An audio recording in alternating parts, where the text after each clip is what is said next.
Estábamos huyendo. No de la policía ni de bandidos.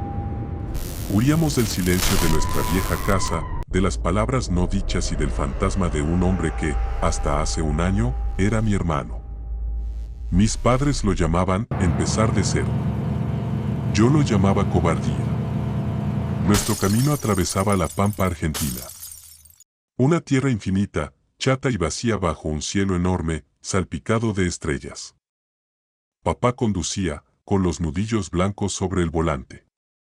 Mamá, a su lado, miraba por la ventanilla la oscuridad que volaba a nuestro lado, pero yo sabía que no veía nada más que sus propios pensamientos. Yo iba atrás, con los auriculares puestos, intentando ahogar el silencio de ellos con música a todo volumen. Pasaba ya la medianoche cuando ocurrió. El coche dio una sacudida, luego otra. El motor tosió, se ahogó y murió. Papá intentó revivirlo hasta el último momento, girando la llave en el contacto, pero la única respuesta era un chasquido seco e inútil. La inercia nos arrastró unos 100 metros más, y nuestro viejo Renault se detuvo por completo en medio de la nada absoluta. La puta madre, masculló papá, golpeando el volante. Salió del coche, dando un portazo. Me quité los auriculares. El silencio que contenían se derrumbó sobre mí. No era el silencio de la ciudad, interrumpido por sirenas lejanas. Era un silencio antiguo, primario, donde puedes oír tu propia sangre pulsar en los oídos. No hay señal, dijo mamá, guardando el celular. Su voz tenía un matiz de pánico que intentaba disimular desesperadamente. Ni una rayita. Papá abrió el capó, la luz de su linterna era lo único que violaba esa oscuridad impenetrable. Bajé la ventanilla. El aire era fresco y olía a pasto seco y a polvo. El horizonte era una línea perfecta en todas direcciones, como si estuviéramos en el fondo de un plato negro gigante. La sensación de aislamiento era casi física. Fue entonces cuando la vi. A lo lejos, en el campo, quizás a 1 kilómetro de la ruta. Una lucecita parpadeante. Era solitaria, del tamaño de un farol, pero su luz era distinta. No era amarilla ni blanca. Era pálida, casi azulada, y no brillaba de forma constante, sino que pulsaba, como un corazón débil. Che, pa, mira, dije, señalando hacia la oscuridad. Hay una luz allá. ¿Será una estancia? Papá se enderezó, entrecerrando los ojos. Demasiado lejos para ir caminando. ¿Y es rara? No. Saqué mi celular para filmarla. Por hacer algo. Apunté la cámara, hice zoom. En la pantalla, la luz parecía aún más extraña. No se quedaba quieta. Se balanceaba lentamente de un lado a otro, como si colgara de un hilo invisible. No filmes eso, Sofía, dijo de pronto mamá. Su voz era tensa. ¿Por qué? Es solo una luz. Guarda el celular, por favor. La miré. En la penumbra del auto, su rostro estaba pálido, y sus ojos, abiertos de par en par por un miedo que no entendí. No me miraba a mí, sino a esa lucecita lejana. Isabel, no empecemos, dijo papá, cansado, metiendo mano en el motor. Debe ser gas de algún pozo viejo, qué sé yo. Javier, vos sabés lo que es, susurró mamá. Mi abuela siempre lo decía, si en el campo ves una luz que baila, nunca, pero nunca, te le acerques. Es la luz mala. Papá suspiró con fuerza y cerró el capó de golpe. Puras macanas. Lo que necesitamos es una grúa, no cuentos de viejas. Voy a caminar un poco por la ruta, a ver si agarro señal. No. Casi gritó mamá. No salgas a la ruta. No nos dejes solas. Isabel, por favor, si voy a estar a 100 metros. Antes de que pudieran empezar a pelear en serio, volví a mirar hacia el campo. Y se me heló el corazón. La luz ya no estaba a 1 kilómetro. Estaba más cerca. Mucho más cerca. quizás a 200 metros. Y ya no se balanceaba. Se movía lenta pero decididamente en línea recta. Directo hacia nuestro coche. Papá, susurré, y la voz me tembló. Mamá tiene razón. Él siguió mi mirada. La linterna en su mano vaciló. La luz en el campo se detuvo al borde de la ruta, justo frente a nosotros. Se quedó ahí, suspendida en el aire, pulsando. Tic-tac. Tic-tac. Como un corazón contando los últimos segundos. Y en ese instante, la radio del coche, que había estado muda todo el tiempo, se encendió sola y emitió un chillido de estática, fuerte y ensordecedor. El grito que se me congeló en la garganta es lo que recuerdo de los segundos que siguieron. La estática de los parlantes no era solo ruido. Era algo físico. Apretujaba los oídos, vibraba en el pecho, como si intentara arrancarte el alma del cuerpo. Papá, por puro instinto, saltó de nuevo al interior y cerró la puerta de un golpe, aislándonos de la noche. Ahora estábamos encerrados en una caja que temblaba y traqueteaba con ese sonido y esa luz. La luz de afuera comenzó a pulsar al ritmo de la estática. Más brillante, más tenue, más brillante, más tenue. Dentro del coche se instaló un frío insoportable, un frío tal que podía ver el vaho de mi propia respiración. «Está haciendo algo», gritó mamá, tapándose los oídos con las manos. «Javier, arranca el auto. Arranca el auto por el amor de Dios». Papá giraba la llave una y otra vez. Clic, clic. Nada. Las luces delanteras empezaron a parpadear solas, sin ritmo alguno, iluminando la ruta vacía en espasmos de luz. En los destellos, podía ver las partículas de polvo bailando en el aire, como insectos aterrorizados. Y en medio de ese caos de luz y sonido, la luz de afuera comenzó a moverse. Ya no flotaba. Se lanzó hacia un lado, luego hacia el otro, dejando una estela pálida tras de sí. Bailaba en la ruta. Una danza macabra y silenciosa que parecía una burla a nuestro pánico.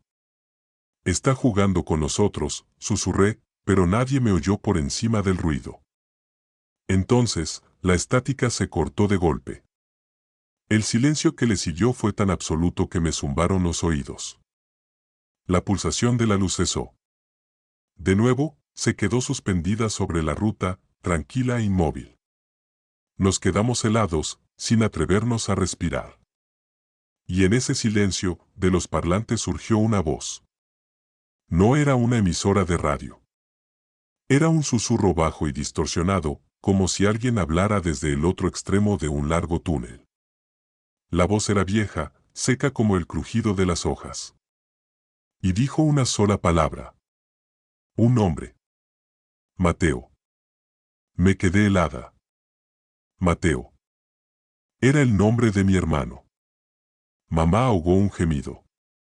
Papá se giró para mirarla, con el rostro convertido en una máscara de terror e incomprensión. «¿Qué es eso? ¿Qué fue eso?», graznó. «Lo sabe», susurró mamá, con los ojos clavados en la luz más allá del parabrisas. «Sabe de qué estamos huyendo». La luz resplandeció. Más brillante que antes. Esta vez, no se limitó a flotar hacia nosotros. Se abalanzó. Un torpedo de luz silencioso, corriendo a través de la oscuridad. Grité. Mamá gritó. Papá, por instinto, nos empujó hacia abajo en los asientos. Nos preparamos para el impacto. Pero no hubo impacto. En el preciso instante en que la luz debería haberse estrellado contra el cristal, simplemente lo atravesó. Por una fracción de segundo, el interior del coche se inundó de un resplandor azulado y gélido. Sentí un frío que no penetraba en la piel, sino directamente en los huesos, en el alma. Y luego, pasó. La luz apareció detrás de nosotros. De nuevo suspendida sobre la ruta a unos 50 metros, pero ahora a nuestra espalda. Nos quedamos sentados, aturdidos, intentando comprender qué había sucedido. Sentí un peso. como si un pasajero invisible se hubiera sentado con nosotros. El coche se hundió levemente sobre la suspensión. En el aire flotaba un olor nuevo. Un olor a tierra mojada y a algo dulzón, nauseabundo. El olor de las flores pudriéndose sobre una tumba. Papá volvió a girar la llave en el contacto. Y esta vez, el motor rugió y cobró vida. Papá no esperó. No hizo preguntas. En el instante en que el motor rugió, pisó el acelerador a fondo. El coche salió disparado con un chirrido de neumáticos, dejando atrás nuestra pequeña isla de terror. Me di la vuelta y miré por la luneta trasera. La luz seguía suspendida donde la habíamos dejado, una lucecita solitaria y pulsante. Por un momento, creí que habíamos escapado. Pero entonces, se empezó a mover. No solo nos seguía. Se deslizaba, flotaba, alcanzando nuestra velocidad sin ningún esfuerzo. En el espejo retrovisor, se convirtió en dos ojos fantasmales que nos perseguían en la oscuridad. El terror dentro del coche era peor que el de afuera. El frío glacial no se iba. El olor a flores de tumba se volvió tan intenso que picaba en la garganta. Y el peso. Lo sentía en el asiento a mi lado. Una presión en el tapizado, un crujido casi imperceptible. Como si alguien enorme e invisible estuviera sentado ahí. Me apreté contra mi puerta, intentando no pensar que el aliento helado que sentía en la nuca no era una corriente de aire. Mamá rezaba. Susurraba el Ave María una y otra vez, con la voz quebrada, los dedos aferrados a un crucifijo en su cuello con tanta fuerza que sus nudillos estaban blancos. Papá estaba en silencio, con el rostro como una piedra, los ojos clavados en la franja de luz de los faros que cortaba la noche. Llevaba el coche al límite, como nunca en su vida. La luz de atrás se hacía más y más grande, más brillante.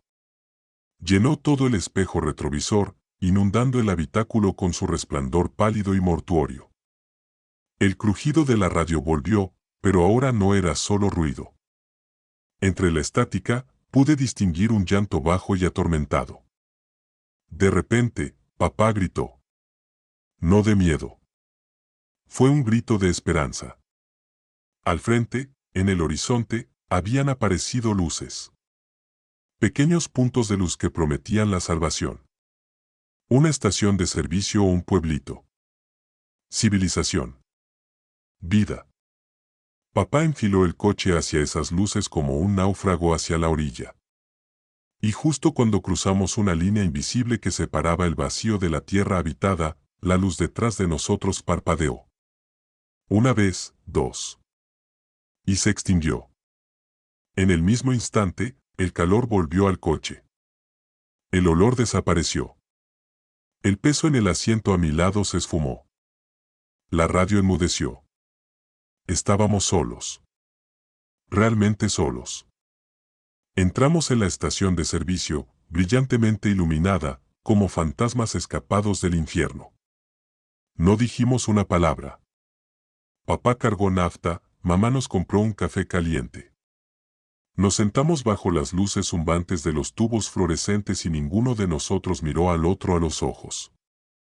Habíamos hecho un pacto silencioso, nunca hablaríamos de lo que pasó en esa ruta. Jamás. Llegamos a nuestra nueva casa. Empezamos nuestra nueva vida. Intentamos ser normales. Pero cada noche, yo dormía con la luz encendida. Y si me despertaba en silencio, podía oír en mis oídos el crujido fantasma de la estática. Pasó una semana. Estaba desempacando cajas en mi nueva habitación, intentando crear una apariencia de orden. En una de las cajas encontré mi celular. Lo había olvidado por completo. Lo encendí, revisando fotos viejas, mensajes, tratando de volver a ser la que era antes de esa noche. Y lo vi. El vídeo.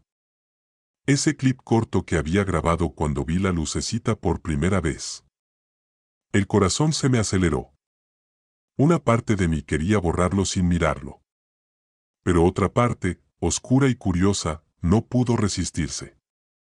Le di al play. En la pantalla apareció lo que esperaba. Una imagen oscura y temblorosa del campo. A lo lejos, la lucecita pulsante.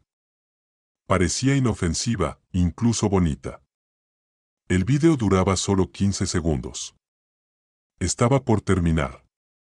Y entonces, en el último segundo, justo antes de que la pantalla se pusiera negra, la imagen se distorsionó. La pantalla se llenó de interferencia por un instante. Y la perspectiva cambió. Por una fracción de segundo, ya no era una filmación desde adentro del coche. La cámara estaba mirando desde afuera hacia adentro. Mostraba los rostros aterrorizados de mis padres y el mío, iluminados por la luz de mi propio celular. Y en primer plano, traslúcido, llenando toda la pantalla, estaba el rostro fantasmal y desfigurado por un grito que habíamos visto dentro de la luz. Estaba mirando directamente a la lente. Directamente a mí. Dejé caer el celular como si quemara. Lo comprendí. No se quedó en esa ruta. No se sentó en nuestro coche. Se aferró a lo único que le devolvió la mirada. A la grabación. Está aquí. En mi celular. Y todavía está mirando.